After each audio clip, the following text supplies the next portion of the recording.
Hello everyone, David here. Welcome back to MixbusTv. Today I'm here with Jared. Hello, how you doing, man? Pretty good. Good. I am about to show you the most precious thing that is in my studio. My most beloved piece of gear that is in my studio that changed my entire workflow. I will never go back to mixing without this thing, and probably you guys will want one as soon as I show you this and I'll tell you all that it does. We are talking about, this thing is what, 20 pounds? It's really heavy. Wolff Audio ProPatch. This is a relay-based, full analog, digitally controlled patch bay. That means all this gear here that you see in my studio is connected to this. All my in and out converters, AD and DA are connected to this. And this thing, via software, controls all my routing, saves all my routing from every mix, and recalls it with one click. Now, there are other products on the market that kind of do the same thing. So why this is the best thing that has ever happened to the audio community?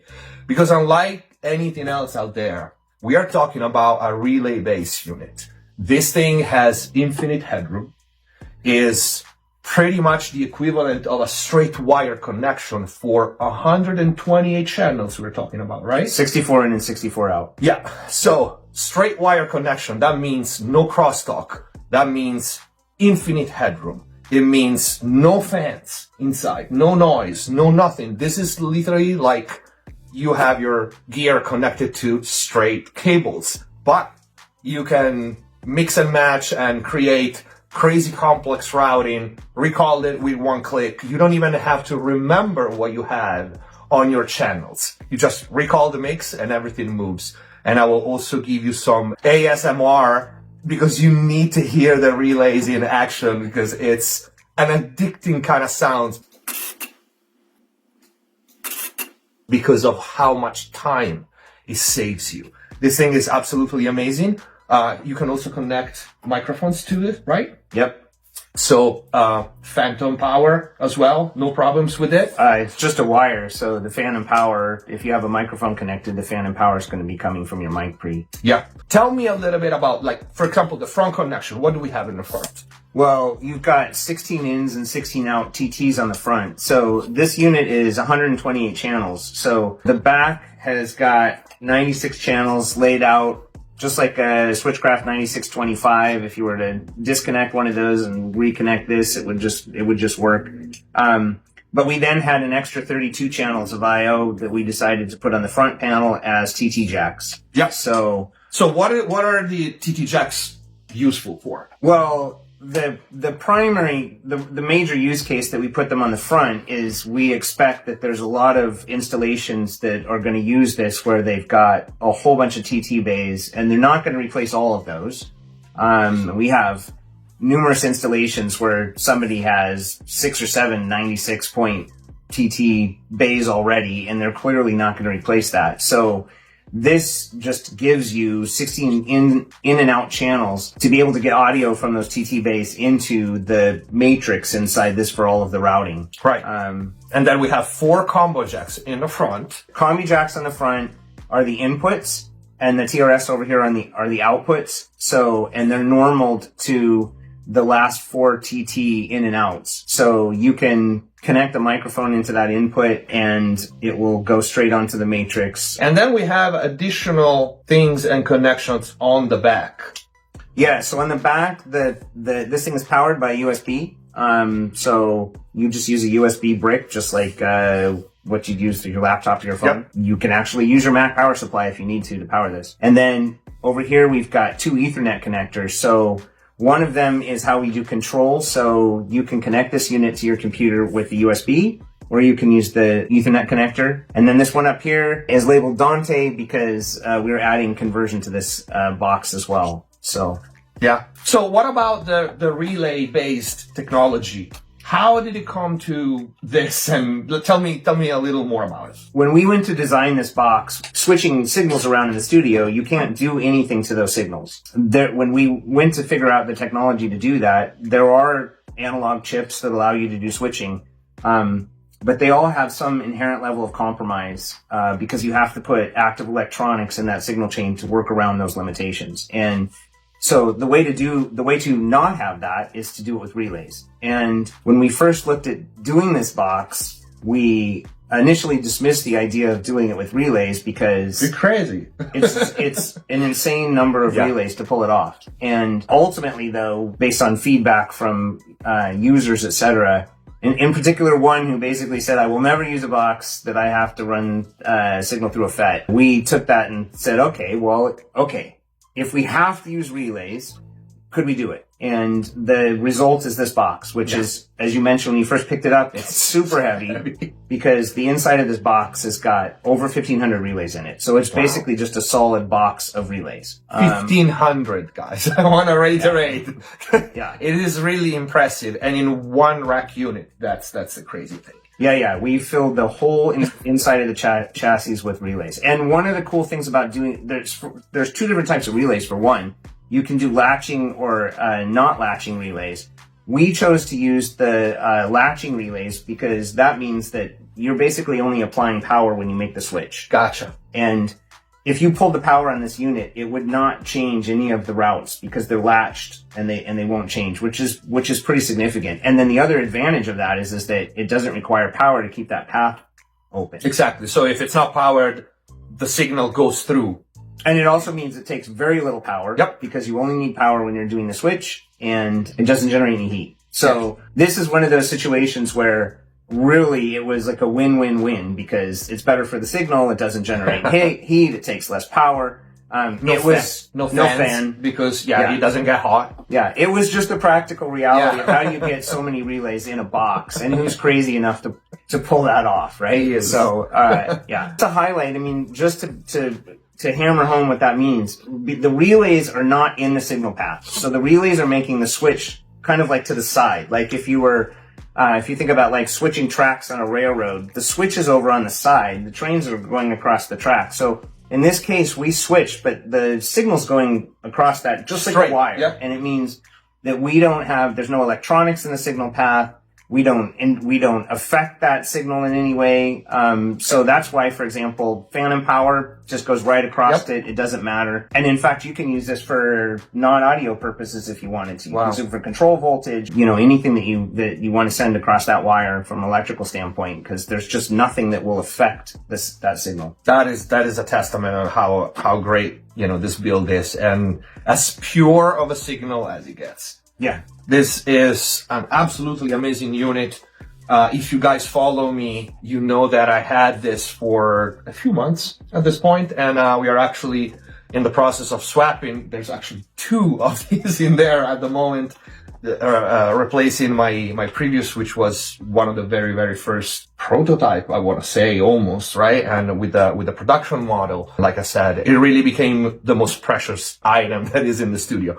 But the hardware itself, it's not all of it. We have actually a software that is absolutely mind-blowing. I'm happy that I had a little bit of input on developing with you the software. We have MIDI controls. We have a whole bunch of things that you can do via software. So we're going to switch to the computer so you guys can see it in action, and we'll tell you everything that the Wolff Audio ProPatch can do. All right, guys, we are in front of the Wolff Audio Wolfhound, and this is the software that controls the ProPatch. All my gear is connected to the patch, and as you can see here, I have some of my chains, like for example, the 670, my EQs, the 2-bus dictators, various compressors and EQs. You can see here the way I'm patched. Basically, if I don't do any extra routing, every output has its own piece of gear, or better, every piece of gear has its own output. But for example, if I want to add, let's say, any machines, like, let's go to the nodes. I want to add my API 5500 to my 2-bus that you can see here. I just drag it and drop it there.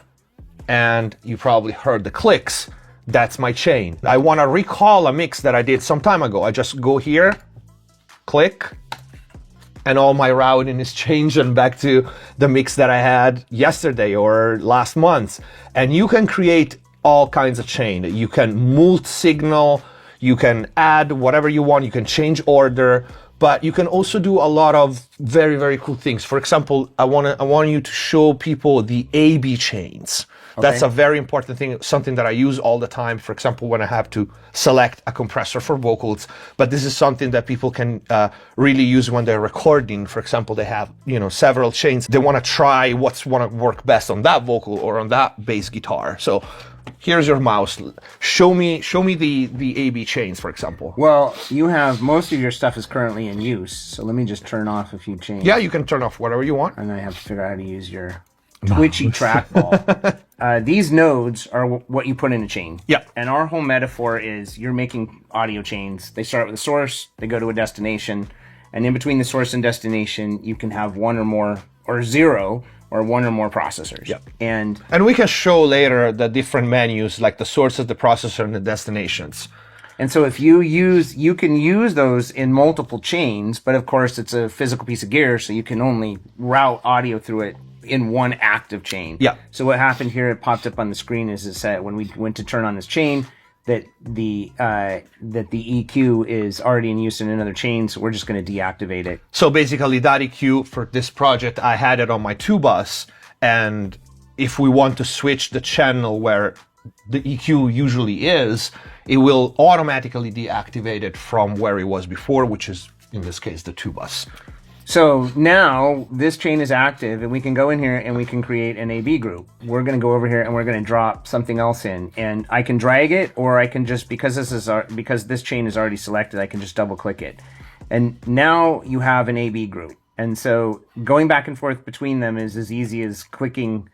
Well, if you shift click, you're going to get both of them. Click. Yeah, Yep. You're holding down the shift. Yep.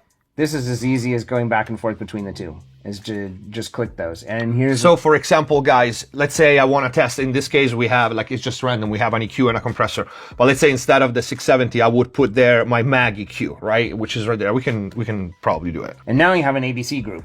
Yeah. So going back and forth between them, you can click on these, which allows you to do something really strange. Take the shift off for a second. If you really wanted to, you could route the left side through one and the right side through the other. That is great. But you could just go over here and click it as well. And I know at some point we'll talk about MIDI, but one of the cool things that you can do here is you can assign this whole AB group to a MIDI note.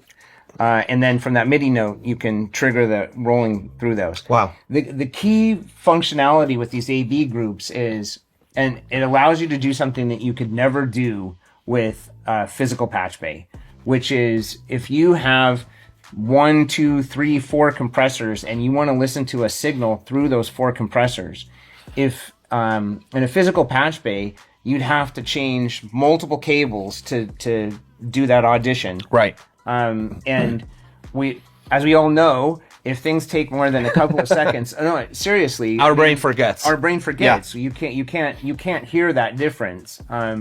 And so it has to be instantaneous. And so this just allows you the ability to audition on a compressor, what one compressor sounds like versus another in the context of a chain. But these AB groups can be used in a source or a destination. So if you have it in a source, you could have multiple mics feeding a single mic pre and audition those mics in the mic pre. I want you guys to sit on this for a second. Imagine you have your preamp, your EQ, and your compressor, and you just want to switch microphones. You can use the AB, which can be, by the way, A, B, C, D, E, as many as you want. You line up your microphones, and with this, just at a click of a button, you use the same chain, but you switch microphones.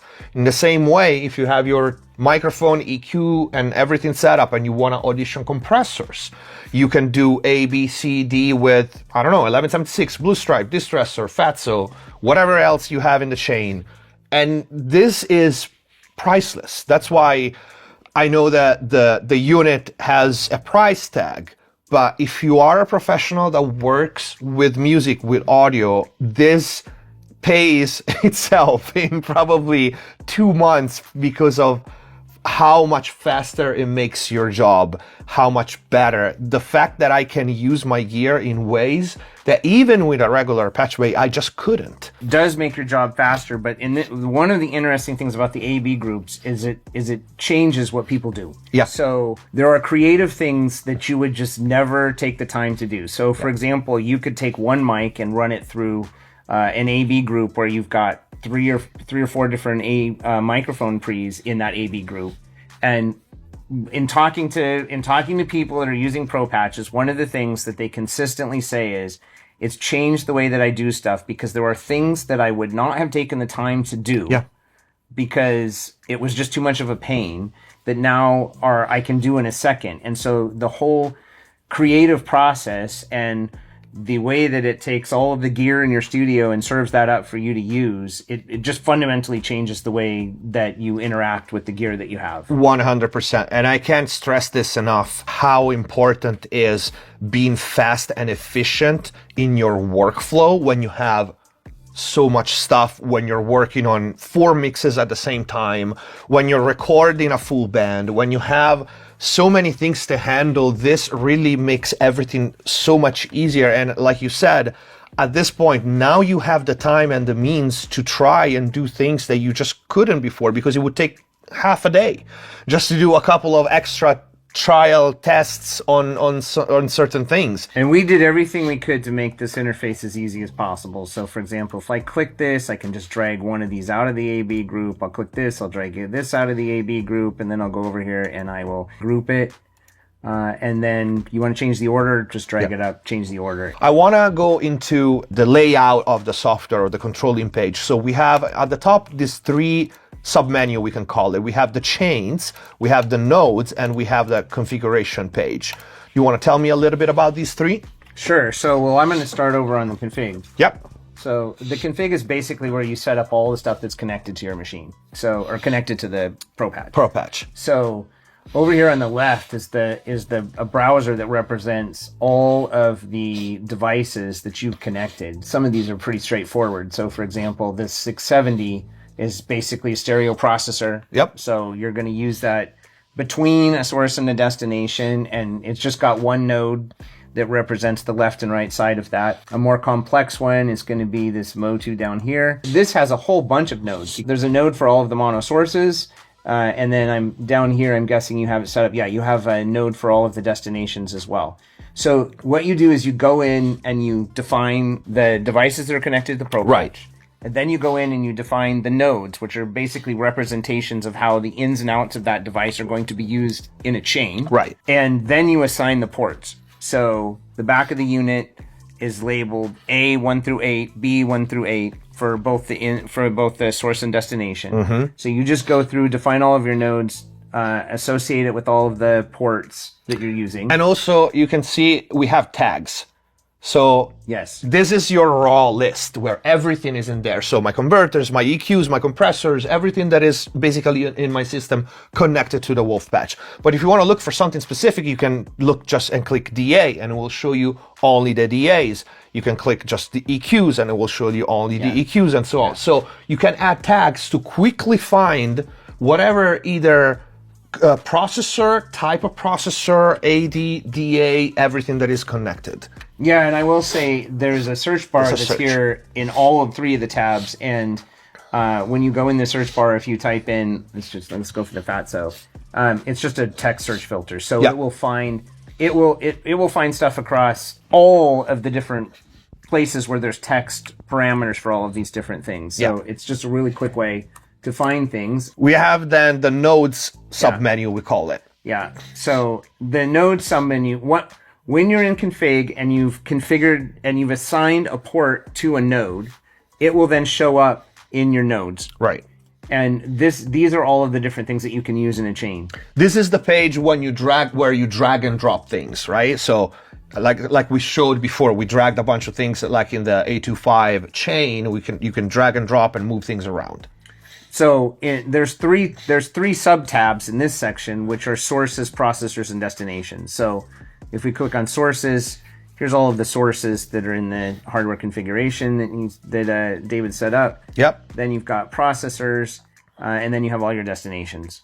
So input, outputs, and the processor. That's how you combine your chains, right? So you go out, go into the processor, go back in. Let's do this as an example. We created earlier just one called example that doesn't have any chains in it. So this is the easiest way to see how you build a chain and how nodes work, etc. So let's switch to example. And we're now in a blank slate. Blank slate. Yep. So if you hit the N key, you're going to create a new chain. Can title it chain 1. And then we go over here to nodes, and you can drag and drop your nodes in. But again, if the chain is in the selected state, you can also just double click. So let's go to a source, and we will make it the 2-bus output. Okay. And because it was a stereo chain, it automatically made it a stereo chain over here when you added that. And then what's a good destination? The 2-bus input. So we do a loop. And as soon as you added the 2-bus input, now what it did is it's a valid chain. Yeah. And so it automatically turned it on. Okay. So I can turn it on and off with this. Yeah, that's how you turn on and off a chain. And then we can go in here in processors, and we can just add them as quickly as you can connect, even if it doesn't make sense. Yeah, you're just literally double-clicking, and it will automatically put them there. Yeah, and they all come in active. You can go in here and you can turn them off, hold down the shift key on both sides.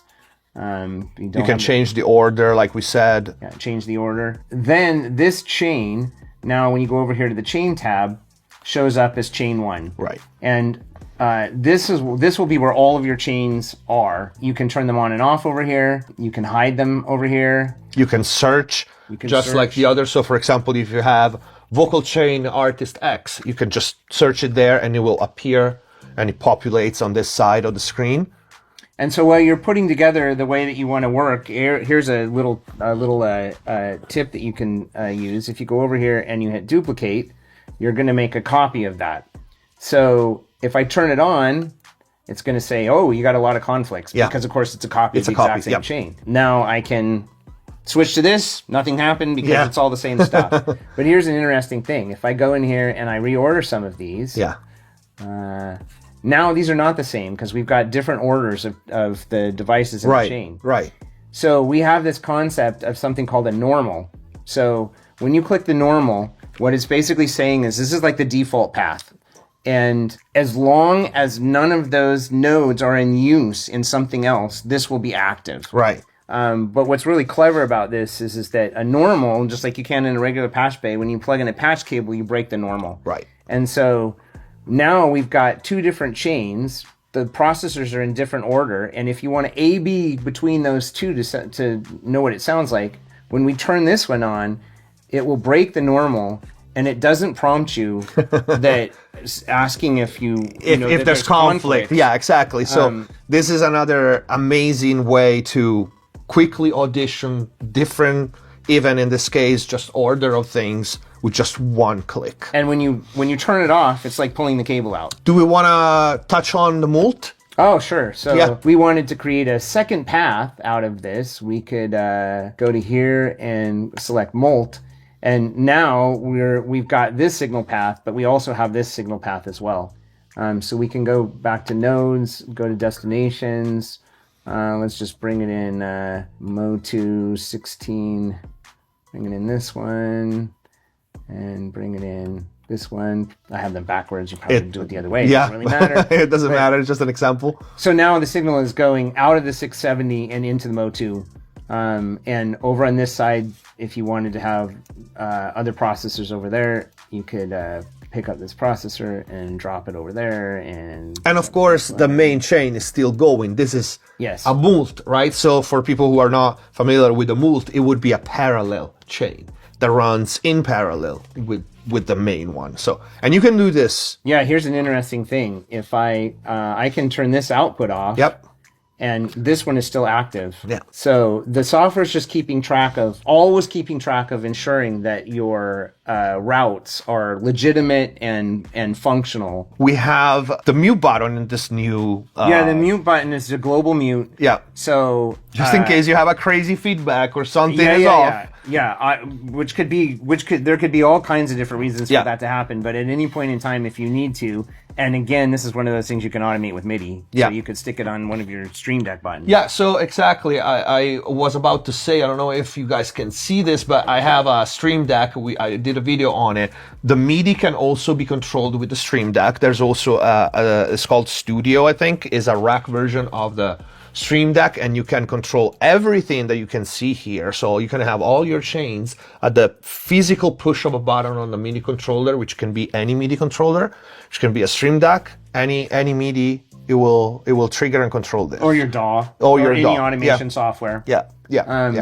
So the interesting thing about the mute is in the design of the box, there's an additional relay on every input and output, which means that we can, when we're not just undoing all of the chains, we're literally shutting off the audio from coming out of the matrix and going somewhere. Wow. So it's like a chunk. It's like it's been cut off. Yeah. It's like a panic button. It's a panic button. And we did that because what it allows us to do is that when we're testing the unit, validating that everything's working okay, we can basically turn the in and the out off and then do an internal test between all of those relays. Right. So you're not inadvertently during the test sending audio out your monitors and breaking everything. Yeah. So that just gave us this clever way of doing that's great. A total shut off of all of the audio. So a little bit, I want to see, we have obviously here the menu. This is self-explanatory. You have a save as, save copy, rename, lock. You can lock a session and a routing. So for example, if we go back to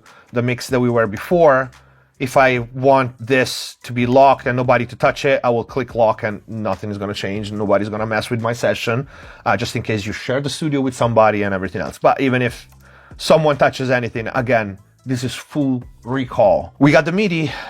We want to talk about a little bit about the MIDI. Sure. So step number 1 on the MIDI is you have to go in and you have to select the MIDI port. Right. So the software sees this is on your computer. These are all of the MIDI ports that Mac OS is showing to the software. Mm-hmm. And so you just go in and pick.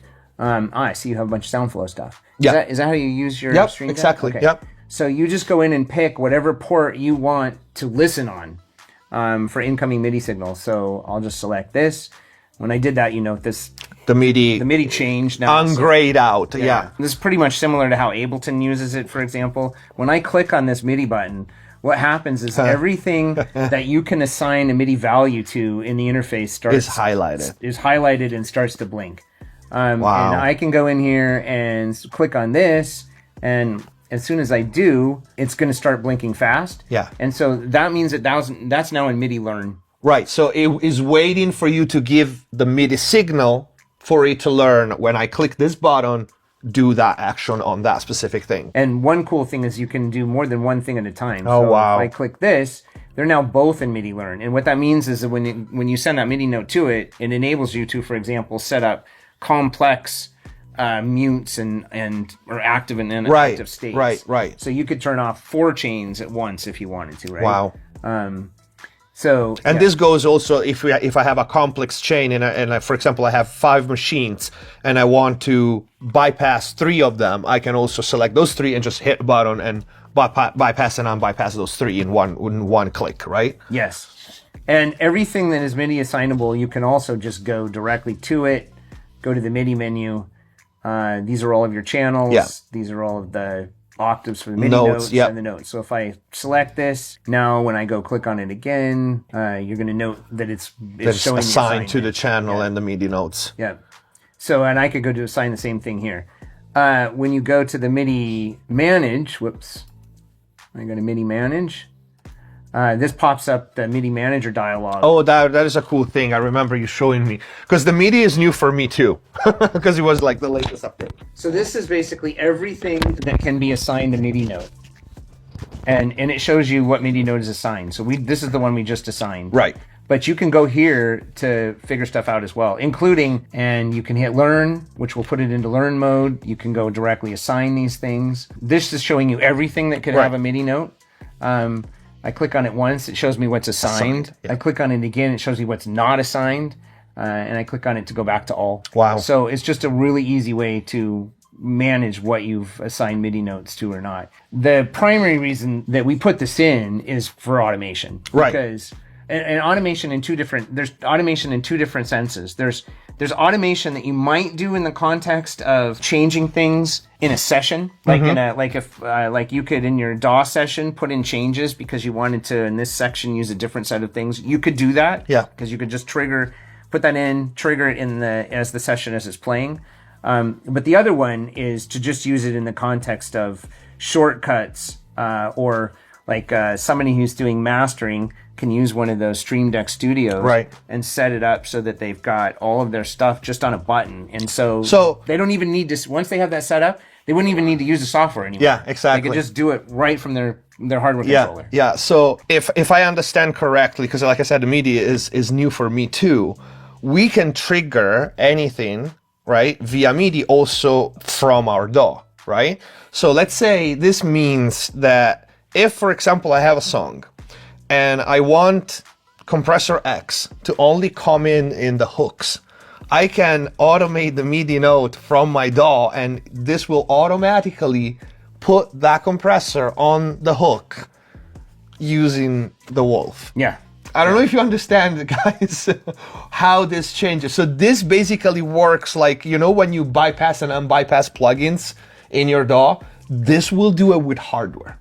There won't be, it would be like turning a distressor on and off.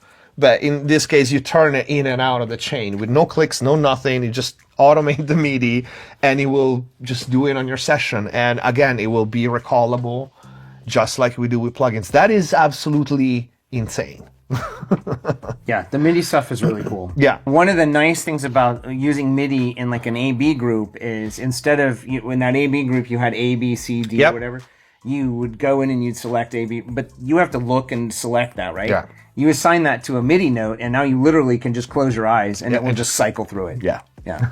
So you could do it enough times that you no longer know which one is is which. Yep. And then the one you let go, and you can look up and see. That's like no bias anymore, right? Yeah. Like, oh, that's my favorite compressor. I want that to be it. Like you forget, you click enough time. No, that is absolutely insane. I wanna set up my Stream Deck for this now that the MIDI update, it's up and working. That's going to be the next step because that is absolutely insane. And again, even on mastering session, maybe like I want a machine coming in at that given moment or something like that is very, very crazy. Mastering is really interesting because historically mastering engineers have not used patch bays for multiple reasons. Yeah. The primary one was just the fear of scratchy connectors and everything else in the context of their mastering chain. But the other is that going and switching all that stuff around with cables. You can't. You can't. Yeah. And so what happened was you have these dedicated mastering. Do you have one, by the way? No, I don't, because I have the ProPatch. Okay. The consoles where you can switch like chain 1 or chain B, but they only have like 4 options and maybe 1 to switch one machine. Yeah. And with the ProPatch, I don't need it. Like, Yeah. Well, I mean, there is a mastering desk of the company that starts with the letter M that is used by lots of mastering engineers, and one of our users a couple of days after he'd been using it called me up and said I could just sell it because I was stuck within their workflow, and this just completely blew open the possibilities, and now instead of their expensive 4-channel thing, we could use your expensive thing and as well. But it has a million options. But all of those options. Yeah, and plus, again, I want to stress it again, straight wire connection, so that, the sound quality is as good as it gets. But for mastering, for me, this is really this is for the most part how I use it, right? I have 2 rigs here. I have my mixing rig with all the multi-channels and everything, compressor on every channel and EQ on every channel, and then I have my mastering rig. And so some of the unit that I use in my mixing rig, I have to switch them to the mastering rig, or better, maybe I want to use a couple of units that I use for mastering in a mix. And any way you want to look at it, and then all my converters changes, my capturing converter changes. And before, I had to assign these machines are going to be permanently for mastering because the whole chain is there, and these machines are going to be only for mixing. And now I absolutely don't have that problem. Like I can use the 670 in mastering, or I can use it on a vocal while I'm mixing it, just one click away. And plus, with the fact that I can again swap positions and different chains. So maybe I want the EQ before the compressor or after. That happens a million times in mastering, right? And you cannot do it, especially mastering. You cannot do the A/B if it's not instant. Right. Because mastering is all about the most minute detail. And if you wait even half a second too long, it's gone. Like your brain doesn't remember. You can't tell the difference anymore. That's why it needs to be this. That's it. And this really is an absolutely amazing piece of gear that changes the game completely for so many reasons. So yeah, I am beyond happy to be part of the project. Even more happy to have one here. And I'm glad that you are here explaining it with me, because this thing is deep, like the software and how many functions this thing has besides what's obvious, right? It connects things, it switches with relays, but the software is actually, there was so much work that went into optimizing the software to make the search easy, the creating chain easy, A/B things, the normal thing that we've seen before. Everything is very, very easy, very, very intuitive, and the possibilities are endless with this. Is there anything else that we want to touch on? This is probably predictable, but there are other sizes of Pro patches that are coming out soon, both smaller and bigger. Oh, both smaller? Yes. Okay, Yeah. that I know that is going to be very interesting for a lot of people, because not everybody has this amount of gear, and there's people that has more, and there's probably more people that has less. So I'm pretty sure a smaller version will be selling like cakes, because even if I only had my desk, right? Even if I didn't have 4 racks of gear, even if I had this only, I would want this functionality, because it really changes everything, and you get so much more out of your hardware, especially if you have few pieces. Yeah, and there's different use cases, because the smaller one will have a 32 channel one, and a 32 channel one, somebody might only use it for doing mic pre comparisons, Yeah. right? And not run anything else through it. That's all they're doing, is just is using it to A/B stuff. And so yeah, there's lots of different use cases. And then there's of course people that always want bigger. Yeah, of course. Bigger ones. There's always a bigger, more units to connect. And I should say that you can connect these units together as Right. well to create bigger matrices, but there'll be a bigger unit with an internal matrix as well. So that's predictable. Right. The unpredictable thing that we have been working on that's coming soon is conversion inside the box. right? So that's been part of the vision from the very beginning, is allowing you to connect this thing however you want, whether it's USB or Dante, connect this to your DAW computer so that you can get signal in and out. Like if somebody's going to use this as a way to do inserts in a DAW with all of their analog gear, they can just connect, they'll be able to just hang this thing off of their Dante network, and now they have this crazy box that does digital in and out, and oh, by the way, has a giant analog matrix attached to it. Yeah. And can you tell me anything about the converters that are going to be put in? Yeah, the converters we've been working on for the last year, they're super high quality converters. The intention here is to be as transparent as possible. These are not converters that are intended to add a bunch of character. Because it is the patch bay. So super transparent, really high quality converters. They'll be just directly sitting on the matrix. So when you're doing your input, your source and destination, if you want to run something across the digital side, you're just going to put that in as your source and destination. Yeah.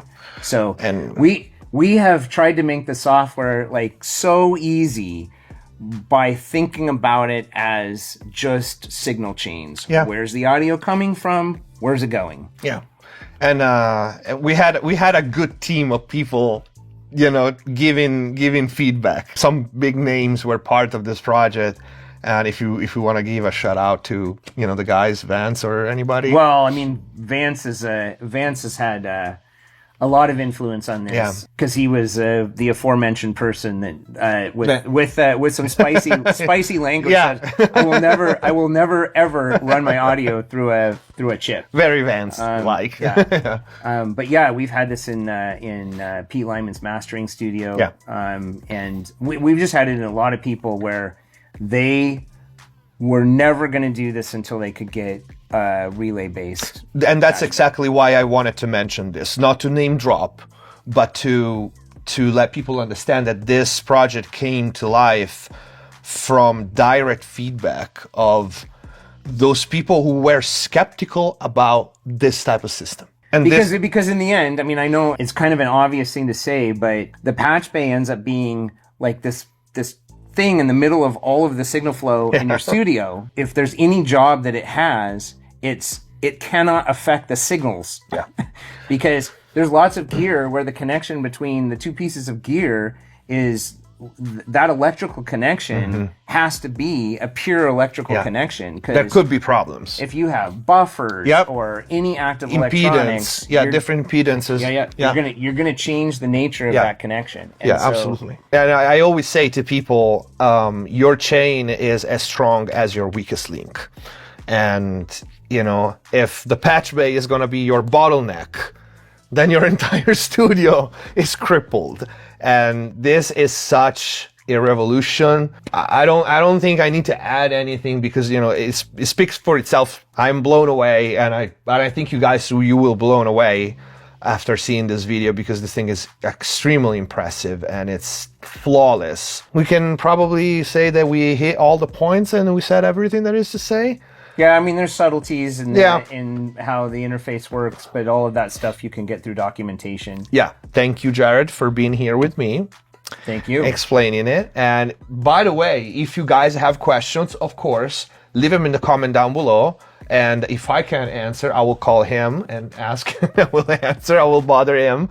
But yeah, we'll answer all the questions and go to the Wolff website and subscribe to the newsletter, especially because we have new models coming up. If you want to be up to date with the bigger models, smaller models, there's going to be probably at this point a whole line of ProPatch, which is amazing because I know I have a bunch of friends that already are in line for the smaller ones. I hope you guys liked the video. If you did, please don't forget to leave a like, comment down below. Like I said, if you have questions, Jared, again, thank you so much for being here with me. Subscribe if you haven't already. Stay safe. See you next time.